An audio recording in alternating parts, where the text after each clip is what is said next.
सत्राजीत के पास एक स्यमंतक मणि थी जो भगवान सूर्य ने प्रदान किया था उनको। भगवान सूर्य के भक्त थे, प्रदान कर दिया।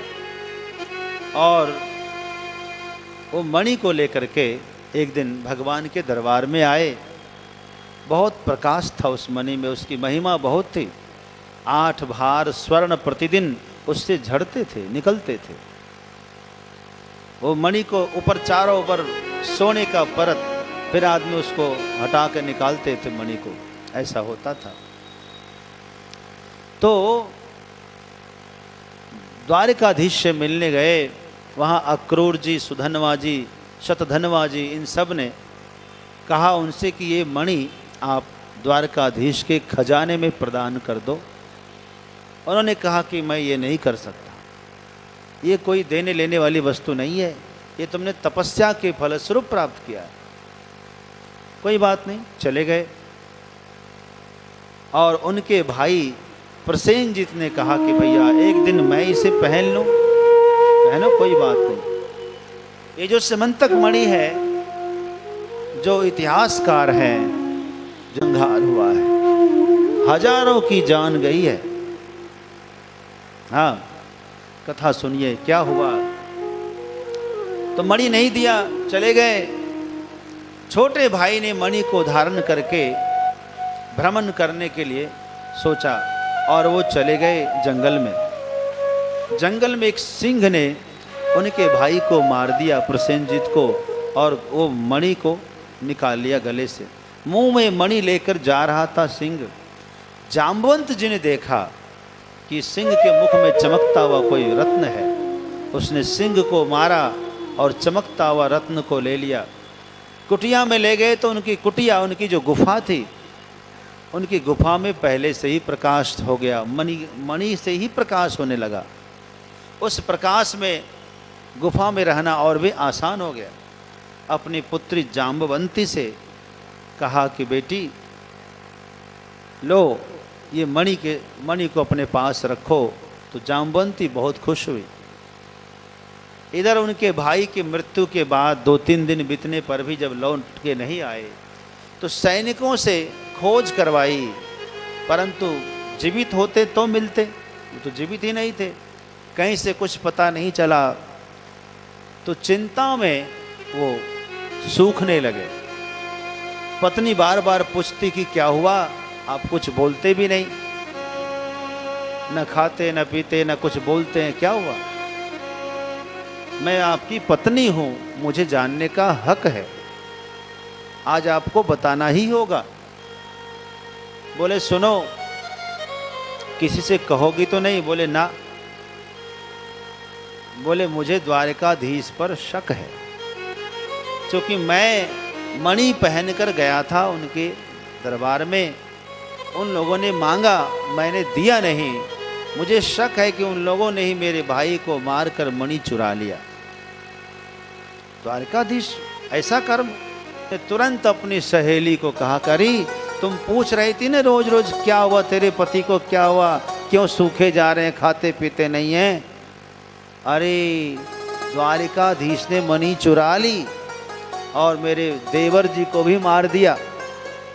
अच्छा, लेकिन तुम किसी से कहना नहीं? हाँ। बोले जैसे तुमने नहीं कहा वैसे हम भी नहीं कहेंगे। उसने अपने ने कहा कि आजकल समाज में ऐसी चर्चा चल रही है, आपके पतिदेव ने मणि चुराए और सत्राजीत के भाई प्रसेनजीत को जान से मार दिया। अच्छा, पूछूंगी। पूछा है। क्यों सरकार? पहले तो दधी माखन चुराते थे, फिर गोपियों के चीर चुराए, और अब तलवार के दम पर लोगों के रत्न चुराते हैं, सोने चांदी रत्न। बड़ी बड़ी चोरियां हो रही है आजकल। बोले क्या क्या कहा? मैंने कुछ नहीं चुराया देवी, मैं सत्य कह रहा हूं, मेरा विश्वास करो। बोले मुझे तो आप पर विश्वास है, आप सत्य नारायण हैं, कभी झूठ नहीं बोलते, परंतु ऐसी चर्चा चल रही है मोहल्ले में, अच्छी बात नहीं है, कुछ करिए। तब भगवान जो है सैनिकों को साथ में लेकर जंगलों में घूमने लगे। देखा प्रसेनजीत की जहाँ हत्या हुई थी, उनके जूते उनके मुकुट वहाँ पड़े थे। मुकुट उठा लिए, आगे बढ़े, पद चिन्ह दिख रहे थे, शेर के पंजे, भालू के पंजे, और उसी गुफा में पहुंच गए, जामवंत गुफा में। और जामवंत गुफा में पहुंचकर देखा तो वहां जाम्बवंती उनकी जो कन्या थी वो मणि के साथ खेल रही थी। भगवान ने कहा, बेटी देवी ये दे दो मुझे। नहीं, मैं नहीं दे रही। आप कौन हो? कहा, मेरा नाम कृष्ण है। बातचीत चली रही थी, तब तक जाम्बवंत जी आ गए और भगवान के साथ उनका युद्ध हुआ, मल्ल युद्ध। और भगवान ने उद्धव, अक्रूर, शतधन्वा आदि से कहा था, आप लोग जो है 7 दिन तक मेरी प्रतीक्षा करना गुफा के बाहर। यदि मैं लौट कर ना आऊं तो समझ लेना कि मैं अब नहीं रहा, फिर आप लोग चले जाना।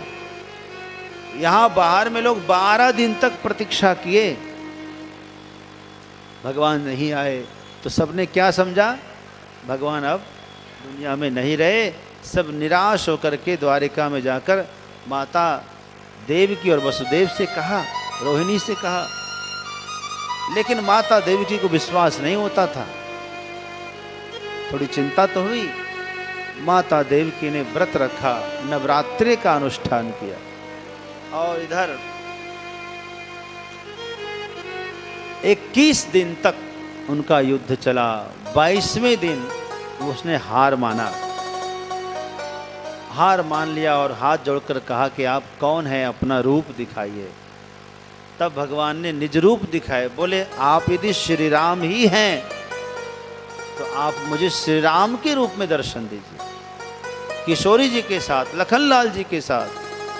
तो कहते हैं भगवान वहाँ पर रुक्मिणी को बुलाए, बलराम जी को बुलाकर दर्शन दिए, और फिर खुश होकर के जामवंत जी ने मणि दिया और कहा कि मणि तो दे रहा हूँ, लेकिन दक्षिणा में मैं अपनी कन्या भी साथ में दे रहा हूँ। जाम्बवंती को दिया। जाम्बवंती बहुत लंबी आयु की है, त्रेता युग की है। श्री रामा अवतार में ये जाम्बवंती ने राम जी को पसंद किया था और परिणय के लिए प्रस्ताव दिया। भगवान श्री राम ने कहा कि ये जो अवतार मेरा है, मर्यादा का अवतार है, इसमें मैं दूसरा विवाह नहीं कर सकता। आपको यदि प्रतीक्षा कर सकती हैं तो मैं जब श्री कृष्णावतार में आऊँगा तब आप मुझे मिलना। बोले मैं प्रतीक्षा करूँगी। और तब से प्रतीक्षा कर रही थी। जाम्बवंती का मंगल आज हो गया भगवान के साथ में।